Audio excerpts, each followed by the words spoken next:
L'éducation s'est toujours imposée comme une priorité, une urgence.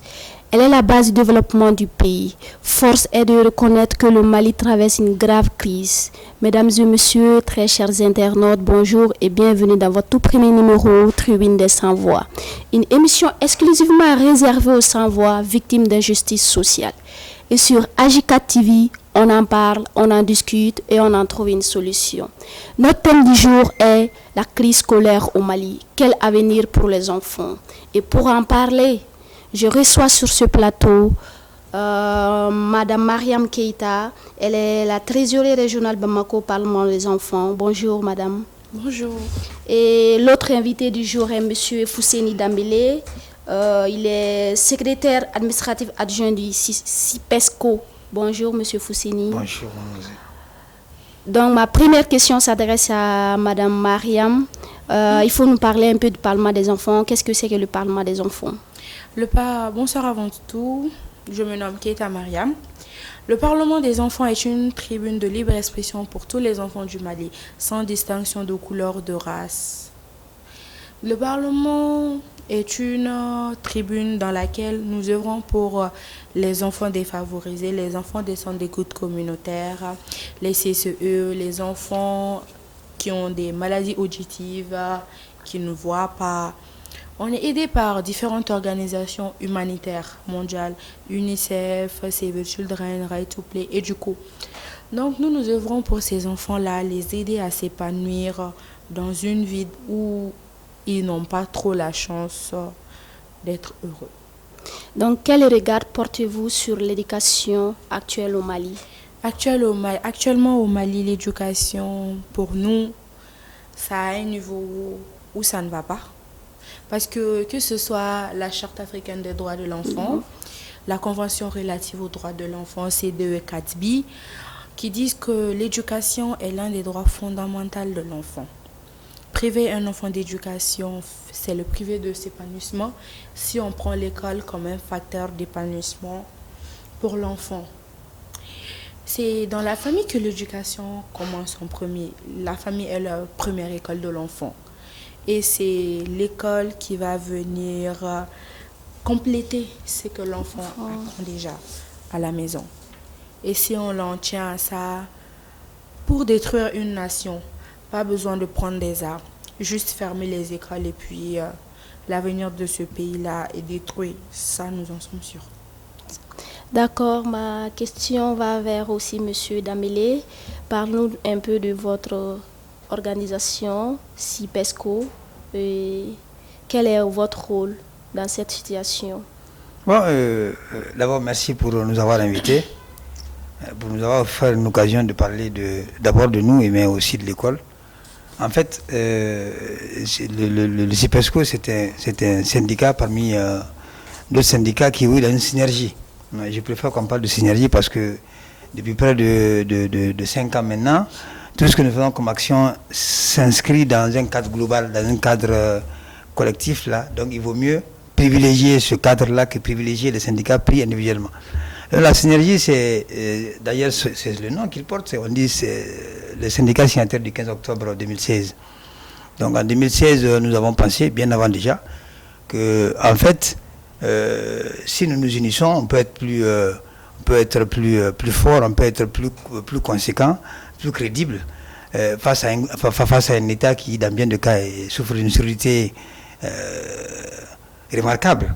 Donc, nous avons pensé effectivement qu'au niveau du fondamental, au niveau du préscolaire, au niveau de l'enseignement secondaire, qu'il faut forcément mettre les syndicats ensemble. Donc, cela a donné lieu effectivement à un regroupement aujourd'hui de 8 syndicats. Bon, en gros, parce qu'il y a des syndicats qui sont effectivement des syndicats qui regroupent d'autres syndicats encore, mais en gros, il y a aujourd'hui 8 signataires parmi de la synergie, et c'est comme ça que nous évoluons. Donc, nous essayons, à travers justement les actions que nous menons, de faire en sorte que les préoccupations que les enseignants ont à l'intérieur de l'école, que les soucis que nous avons, que tout cela soit discuté, partagé, planifié, pour que des solutions idéales soient trouvées à tout ça, quoi. Dans le cadre justement de... ça veut dire que tout en pensant justement au fait que il faut que la connaissance, le savoir, tout ça soit promu dans le cadre que nous connaissons, quoi, qui est l'école. Donc c'est un peu ça. Un peu ça. Donc selon vous, quelles en sont les causes de cette crise? Bon, en fait, la crise, nous avons alerté parce que beaucoup préfèrent aller, on n'a pas besoin de faire de l'histoire d'il y a 10, 15, 20 ans, c'est pas tellement la peine. C'est que cette crise-là, actuellement, il y a juste un mot d'ordre. En fait, si on était un peu plus sérieux entre nous, en partenaires, on ne parlerait pas aujourd'hui de grève. Parce que il y a juste un tout petit problème. Le problème, il est autour justement d'une revendication que l'UNTM avait posée et qu'elle avait obtenu, qu'elle avait réussi à en faire justement un acquis. Donc ça, c'est arrivé en janvier 2020.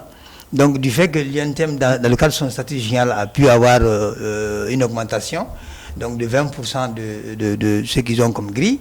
Donc cette situation-là, du fait justement d'une loi que nous avons et qui nous octroie un statut autonome, du fait de ce texte-là, hein, nous avons demandé effectivement à ce que, une fois que la situation est comme cela, que nous aussi nous soyons impactés par ce que l'UNTM a eu comme augmentation. Donc en son temps, nous avons d'abord alerté l'État. Nous avons écrit beaucoup de fois. Depuis mai déjà, nous avons écrit au ministre du Dialogue social, nous avons écrit à la primature. Alors très souvent, c'était soit ils ne répondaient pas, soit ils prenaient du temps pour répondre, soit ils disaient qu'ils se référaient à leur hiérarchie. Donc on a mis du temps. Donc déjà en septembre aussi, nous avons fait appel pratiquement à la classe politique, à la société civile, pour expliquer effectivement que étant donné que l'année dernière nous avons été confrontés à un bras de fer qui a duré près de 6 mois, nous avons dit que cette année nous avons le souci de faire en sorte que l'école ne souffre pas justement d'un tel calvaire. Donc nous avons alerté à la fois la classe politique, à la fois les départements, à la fois l'État, pour que nous ne tombions pas dans ce calvaire-là. Malheureusement, nous n'avons pas été entendus. Et il est arrivé ce qui devait arriver. Voilà. Donc vous, en tant que père de famille, oui, en tant que syndicat, oui, quel regard portez-vous sur cette situation scolaire au Mali? Bon, en tant que père de famille, j'ai dit très souvent, les combats, si vous ne les faites pas, vos enfants les feront. Donc il vaut mieux que vous les fassiez. Moi, je ne suis pas de ceux qui bottent en touche. Pensez-vous que c'est un combat noble? Oui, mais vu que les enfants sont dehors il y a longtemps, oui, mais il y a 6 mois, donc... pratiquement, il n'y a pas d'éducation. Comme elle a si bien dit, ce sont leurs droits d'être à l'école. Oui, attention. C'est-à-dire que la chose a commencé seulement en décembre. Les mots d'ordre ont commencé en décembre. Ils n'ont pas commencé il y a 6 mois. Là, on va rectifier un peu ça parce qu'on n'est pas effectivement dans le milieu.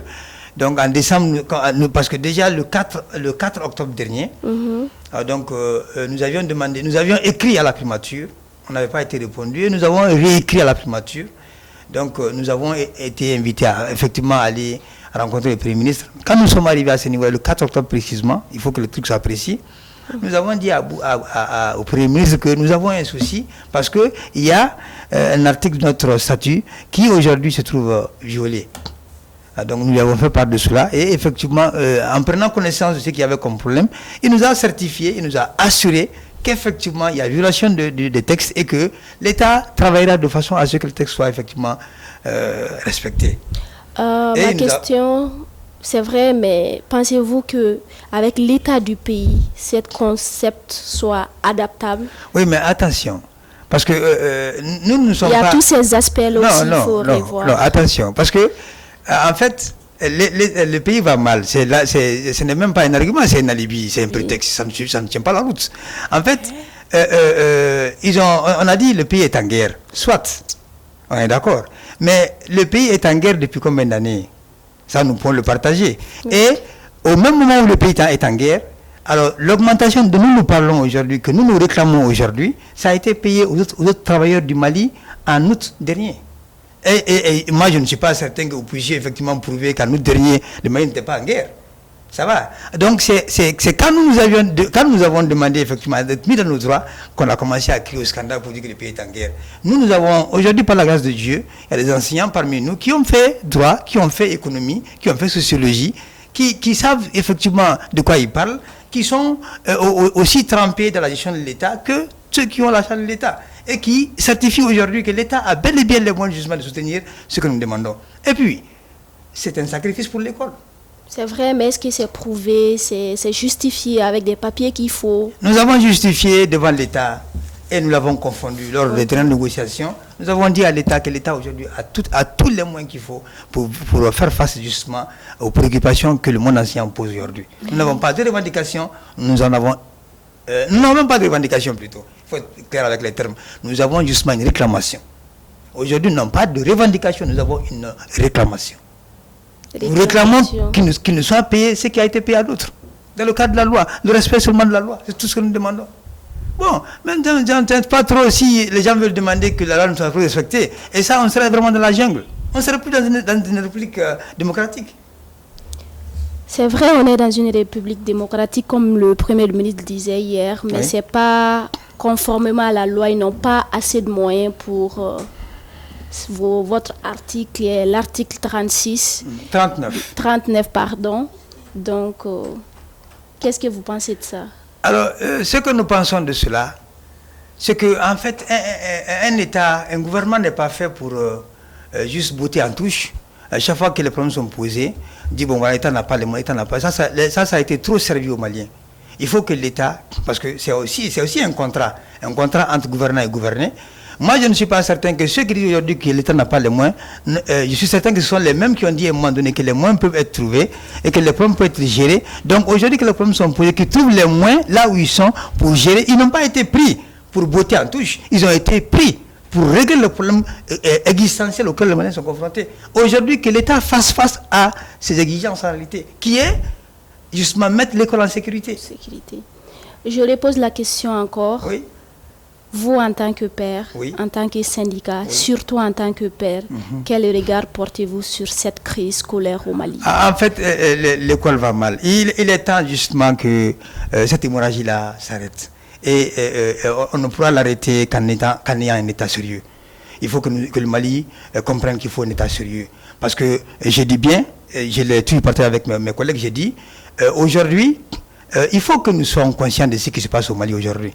Parce que demain, les crises perpétuelles dans lesquelles nous tombons là, qui sont cycliques là, leur effet immédiat aura comme conséquence effectivement, on va faire demain des gens qui vont être des braqueurs, demain des gens qui vont être des djihadistes, des gens qui vont être des hors-la-loi. Et ces hors-la-loi là, ils s'attaqueront non pas aux gouvernants qui ont justement tous les moyens d'être à l'abri, mais justement à vous et nous, qui n'avons pas le moyen de nous sécuriser, de sécuriser nos familles, et nous serons justement serons à la portée de ces dangers-là qui vont nous frapper de plein fouet. Donc aujourd'hui, il est temps que les Maliens comprennent que si l'État n'est pas à mesure d'assurer aux enfants un besoin le plus élémentaire, il n'y a pas de raison que l'État reste. Donc selon vous, quelles sont les pistes de solutions par rapport à les pistes de solutions, aujourd'hui, la solution, elle ne relève pas du miracle. Elle relève du simple respect de la loi.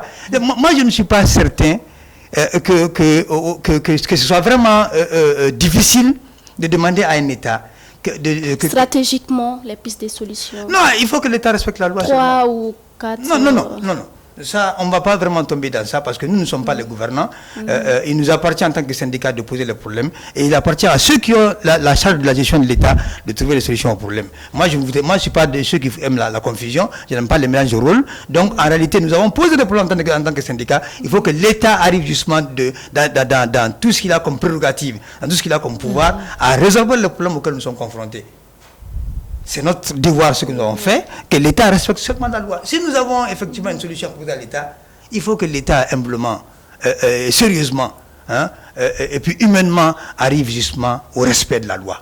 Ça, il faut que l'État le comprenne.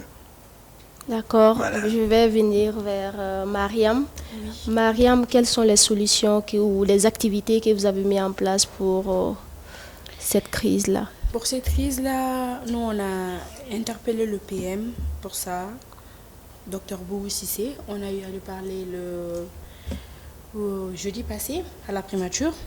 Il nous a remis des documents sur lesquels nous, enfants parlementaires, on va travailler. Nous sommes des enfants. En fait, moi, j'aurais dit que la manière dont les maîtres font la grève, ce n'était pas la manière appropriée. C'est-à-dire? On peut faire une grève sans forcément sortir des classes. Ils peuvent retenir les notes. Ils peuvent faire les compos et mais retenir les notes. Les examens peuvent retenir les feuilles. Il y a une autre manière. En fait, ici, le gouvernement a parlé, a dit que nous sommes un pays en guerre. Les syndicalistes, eux, disent que l'article 39 stipulement qu'ils doivent bénéficier de 20%. Tout le monde a parlé de ce problème-là. Mais est-ce que nous, les enfants, on nous a parlé? On ne nous a pas demandé ce que l'on vit dans ça. Je peux dire qu'avec cette crise, vous exposez vos enfants à la délinquance juvénile, au trafic de drogue, quand ils ne sont pas en classe, quand ils sont pas en classe, et à la prostitution pour les filles. Déjà, d'autres familles pauvres, les enfants ont l'espoir d'aller à l'école, de terminer, de prendre la famille en charge. Déjà, toi, tu avais pour rêve d'aller à l'école et ce rêve-là, on te le prend. Il n'y a pas d'autre solution pour prendre ta famille en charge si ce n'est de tomber dans la délinquance et dans les trucs malhonnêtes. Les maîtres, ils peuvent retenir nos notes. On va l'accepter. L'année dernière, ils ont fait la même crise. Mais pourquoi l'année dernière, lors des revendications, le syndicat n'a pas mis en avant l'article 39 l'année scolaire 2018-2019. Lors de leur grève de cette année-là, si ils avaient mis cet article en avant depuis le début de la grève de l'année dernière. À ce stade-là, je pense qu'aujourd'hui, on n'en arriverait pas là. Parce que je suis sûre que le gouvernement, en tant que père de famille, mère de famille, en voyant un problème qui va venir, vous l'avez posé le problème à la fin d'année. Nous sommes en mois de mai, nous sommes déjà à la moitié de l'année. Il faut dire qu'on a épuisé presque la moitié des ressources du gouvernement parce qu'il y a des actions qui vont être concrètement mises en place.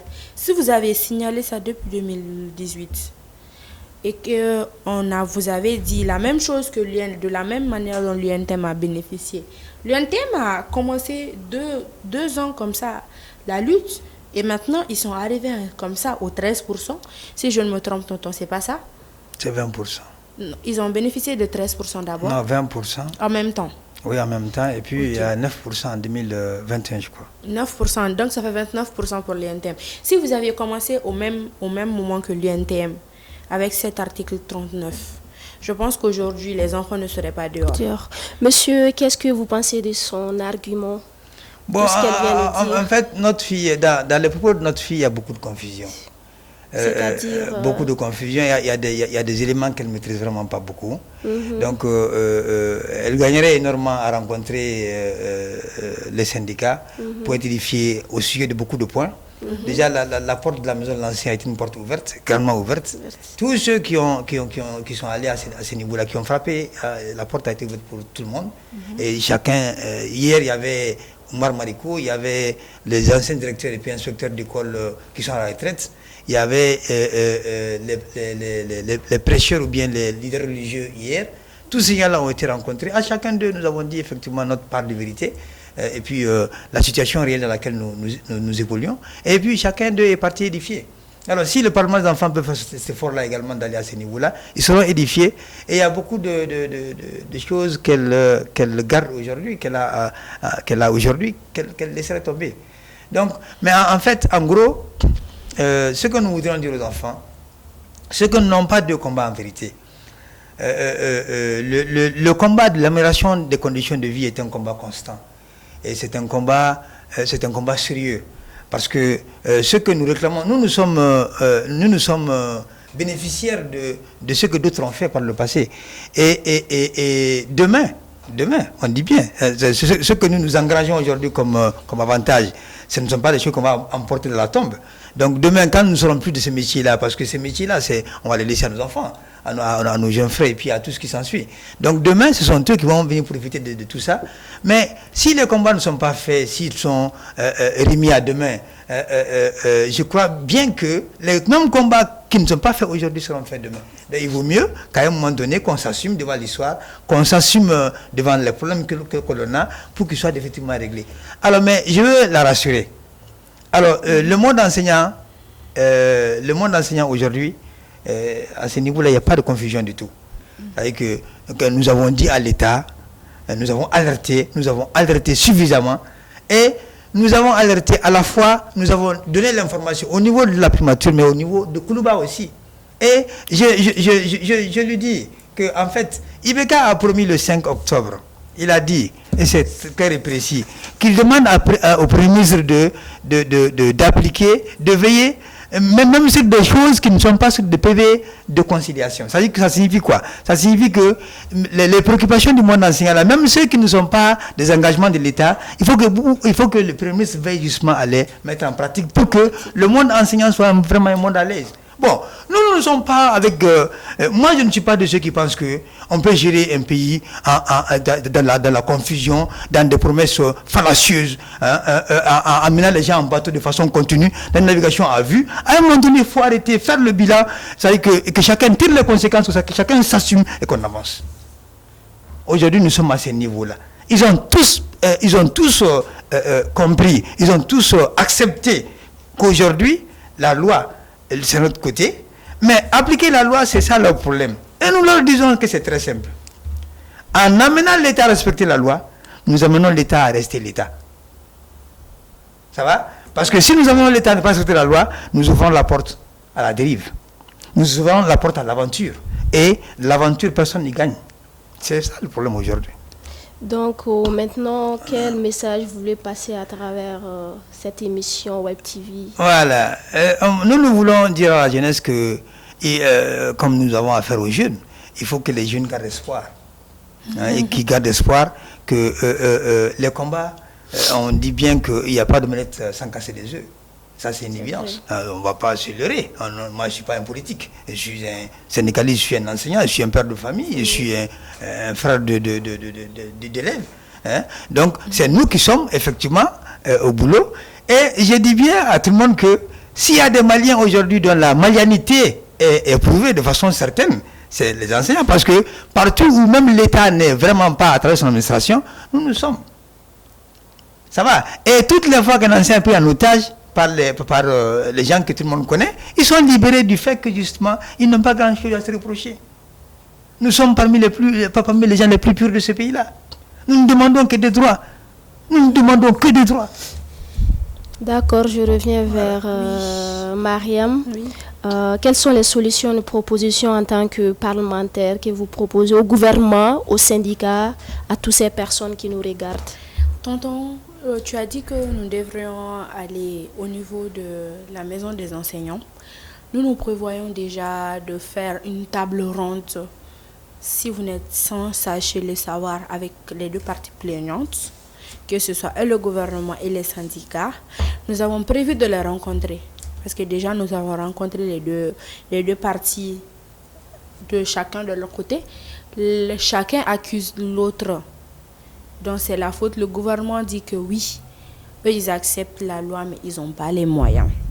Les syndicalistes disent si la loi le dit, il faut l'appliquer automatiquement. Donc moi je vais lancer un cri de cœur, pas au gouvernement. Je ne vais pas lancer un cri de cœur au gouvernement. Pas Pourquoi au syndicat. Et pas au syndicat. Je vais lancer un cri de cœur à nos papas. Je vais lancer un cri de cœur à nos mamans. Je veux qu'ils réalisent que nous, notre avenir, elle tombe dans le gouffre. Nous étions déjà au bord. Hein. Nous sommes en train de chuter. On est presque dans l'obscurité. On est à quelques mètres du fond. Et je veux que ce soit nos parents. Je ne parle pas du Premier ministre. Je ne parle pas du chef des syndicats. Je parle de nos papas. Je parle de nos mamans. C'est eux qui doivent mener la lutte aujourd'hui pour mettre fin à cette grève. Ce sont vos enfants. Nous sommes vos enfants. Nous sommes votre futur. Nous sommes ceux qui doivent vous représenter demain. Nous sommes ceux qui doivent faire de ce Mali-là votre Mali.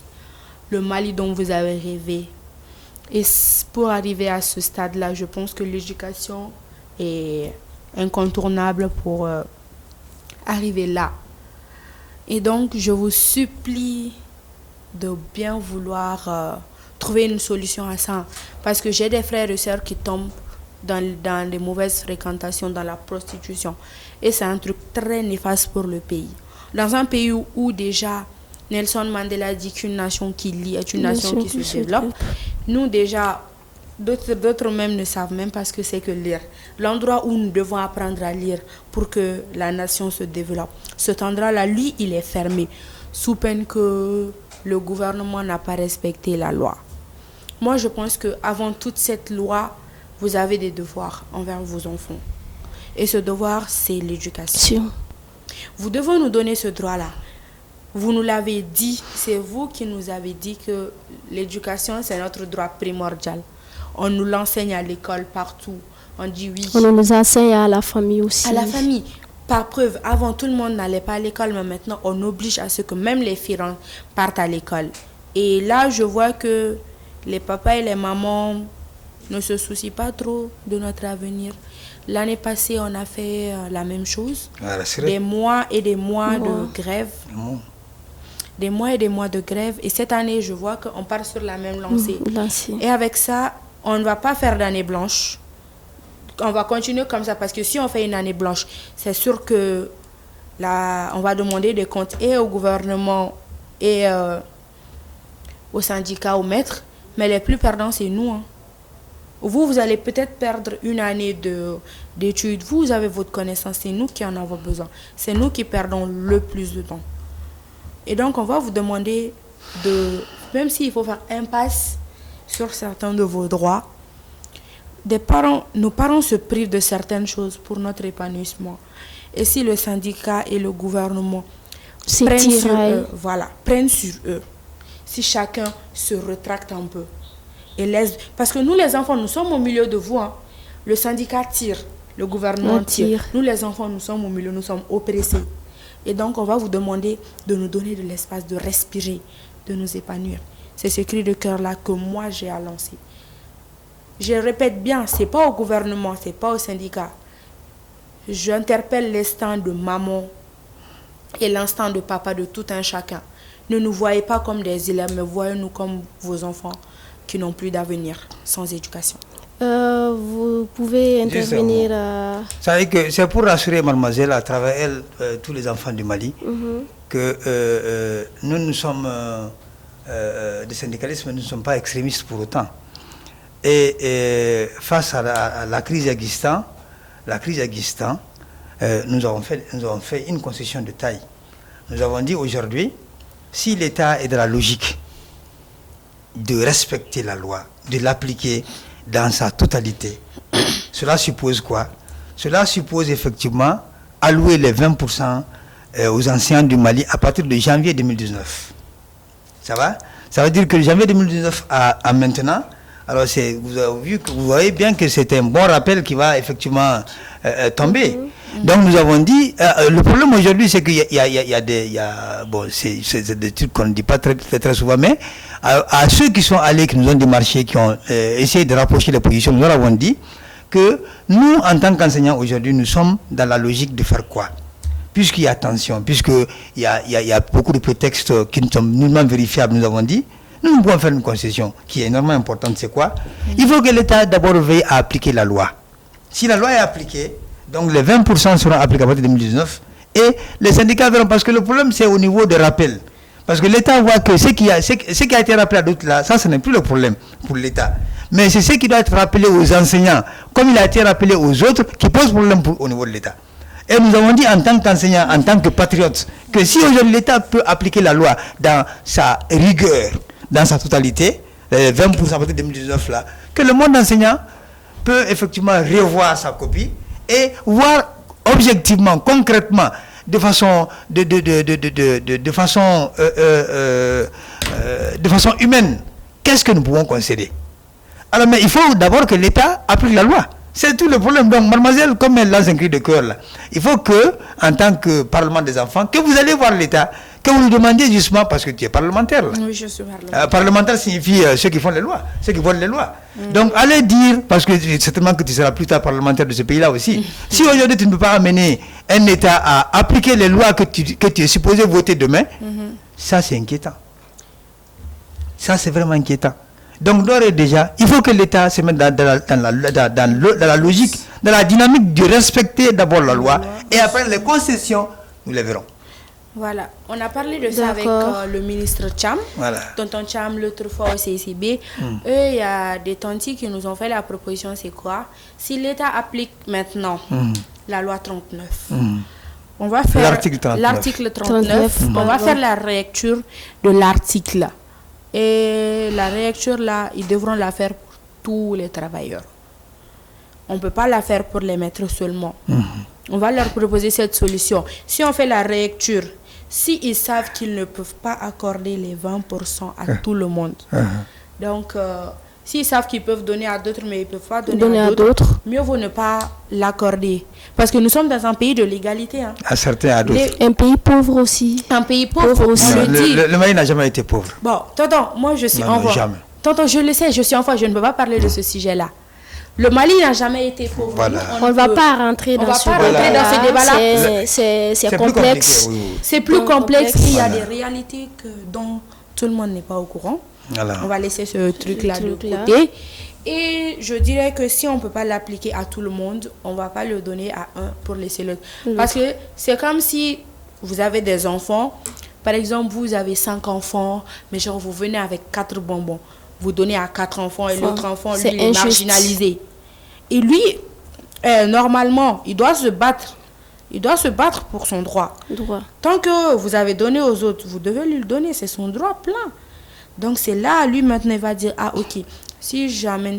Non, cette fois-ci, je vais acheter pour l'autre à part. Donc, la prochaine fois, tant que je n'ai pas les 5 au complet, je ne pourrai pas ramener pour un enfant et donner à l'autre.